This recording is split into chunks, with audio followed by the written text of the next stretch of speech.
Alright, so welcome to this new thing on moviesandpotatoes.com, Rewind the Besties, where I'm going to go back and look through the best films of each year. And right now I'm going to start with the 90s. For some reason a lot of people don't seem to realize how awesome the 90s were. We had like the best freaking movies. It was a great decade. So yeah, this episode starts off top 10 best films of 1990. I can't wait for no one to watch this.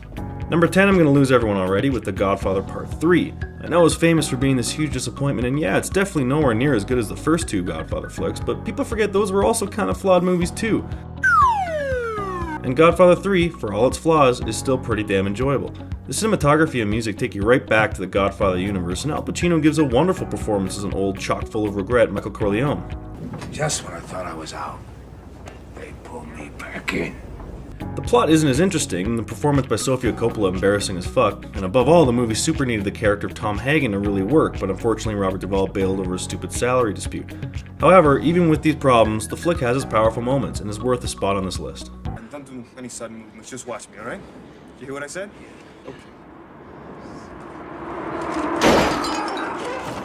Oh, shit!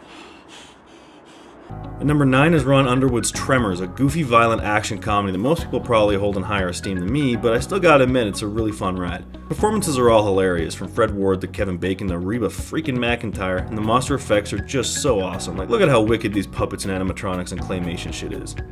Modern CGI would have made this stuff probably look a little bit less fakey, but it would have lost a lot of soul and spirit.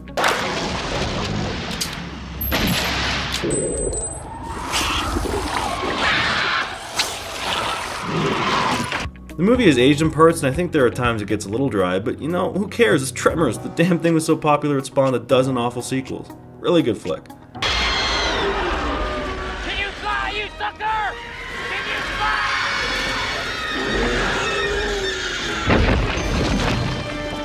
Number 8 is Home Alone, probably the most influential movie ever made that few people still talk about. This wasn't just the most successful comedy ever, it created a whole new language in Hollywood, getting Home Alone, where movies all decade long started ending in burglars getting their asses kicked with booby traps. Heads up! It's a ridiculous movie where you completely have to leave logic at the door, but that's okay because it's a Christmas film for kids, and it's funny as hell. Macaulay Culkin doesn't really give a great performance, but he's cute and quirky, and I friggin' love Daniel Stern, especially Joe Pesci as the bumbling crooks that desperately want to use the F word, but just can't. That's it, you little... Oh, not this time, you little brat. Number 7 is Misery, probably the best movie ever made about writer's block that doesn't involve Nicolas Cage. Mom called it psychologically taut. Misery is freaky as shit, made even more surprising it was directed by Meathead from All in the Family, about a writer who gets trapped with broken legs at the home of his super psychotic, super obsessive, super fucking terrifying biggest fan. It's for the best. Eddie, please! Almost done. Just one more.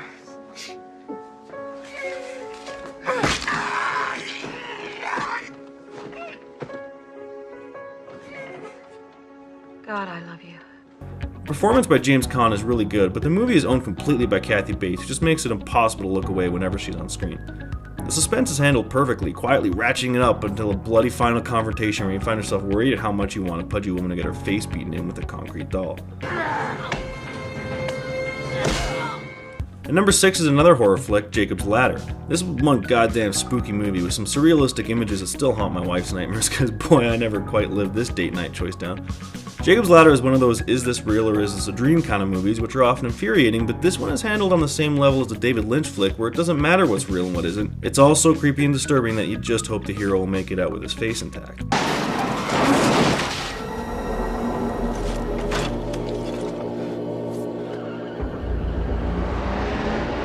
Tim Robbins is really good, but I think the biggest star is the production and makeup designers who create a living hell right in the real world that just gets more and more fucked up as the flick rolls along. Probably not a movie for everyone, but pop it in on a dark Halloween night and it's just good viewing.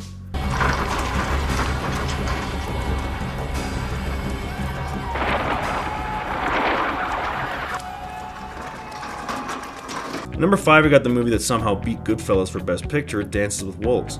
This sucker was referred to as Kevin's Gate during production, meaning it would be Kevin Costner's Heaven's Gate, a movie which bankrupted a whole studio from ambition and ego, but Wolves turned out to be a huge hit, and justifiably so.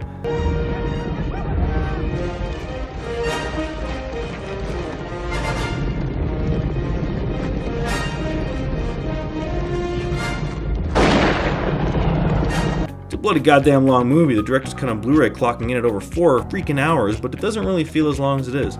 It's got some epic cinematography, good battles, and good romance, and good drama, and even a good Kevin Costner performance, which isn't the easiest thing in the world, but the main reason this movie is so awesome is John Barry's musical score, which just might be his best ever.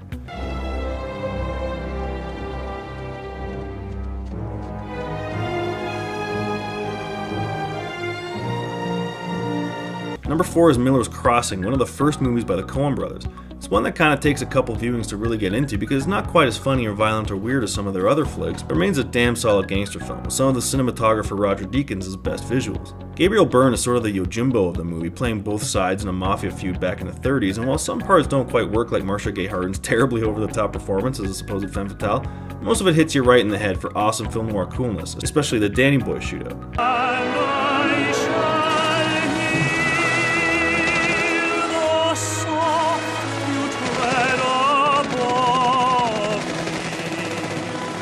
The story twists and turns in weird ways, but mostly I return to it constantly because Gabriel Byrne's character is just so frickin' awesome, especially when spouting out the Coen brothers' dialogue.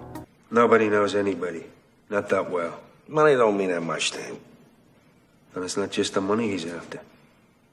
He's got a wart on his fanny. Huh?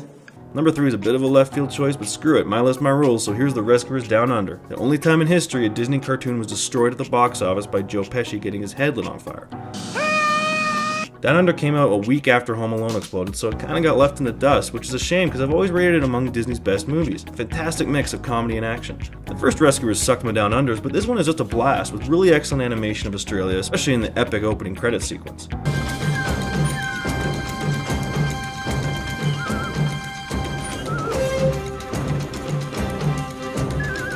My favorite aspect of the movie is the villain's Poacher McLeach, played by George C. Scott in one of his last roles with just a shit ton of flair and fun.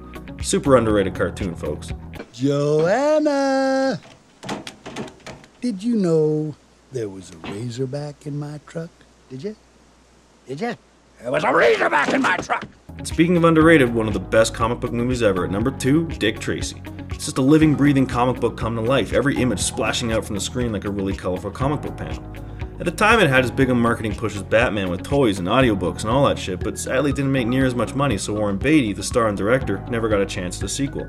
Really big shame, because this is the most visually creative comic book flick of the decade, chock full of awesome gangster action and wicked Danny Elfman music, and the crazy-ass makeup and the performances. Oh my god, those performances. You refuse me. I offer you the keys to a kingdom, and you tell me you're an officer of the law. I am the law! Every shot just looks fantastic, every scene damn fun, and surprisingly violent for a Disney kids flick. Just trust me and give her another chance.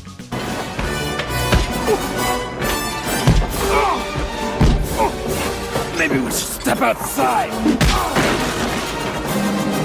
And at number 1, no shocker, it's Martin Scorsese's Goodfellas, one of the top 20 greatest films ever made without breaking a sweat. You can stomach some pretty shocking violence and a boatload of F-words, and this is about as much flat-out fun as you can have watching a movie. You gonna let this fucking punk get away with that? What's the matter? What's the world coming to?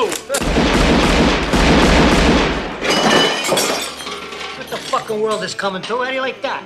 And movie is a great way to put it, because damn does this thing move. Rarely is a shot or scene not holding your interest, with Scorsese's camera gliding and panning all over the place. His editing either really calm, like with the famous Copacabana shot, or just a frenzied nightmare like with the final drugged out scenes. Ray Liotta and Robert De Niro are great, obviously, but Joe Pesci gives a performance of a lifetime as a batshit crazy Tommy, and man, what a year 1990 was for him to go from Goodfellas and Home Alone. His next flick must have been... oh no. What do you mean? You mean the way I talk? What? It's just, you know, you're just funny. It's funny, you know, the way you tell the story and everything. Funny how? I mean, what's funny about it? Anyways, Goodfellas is just as good as you've heard, and then some. Probably the second best movie Scorsese ever made, which is saying a lot. As far back as I can remember, I always wanted to be a gangster. So those are my top 10 best flicks of 1990. Oh boy, don't you feel so much better now about everything. Life in general is all better. Tune in next time for 1991, which has a lot less Joe Pesci, but ironically more talking anus cockroach puppet things. Sounds like I made that up. It's not. It really happens.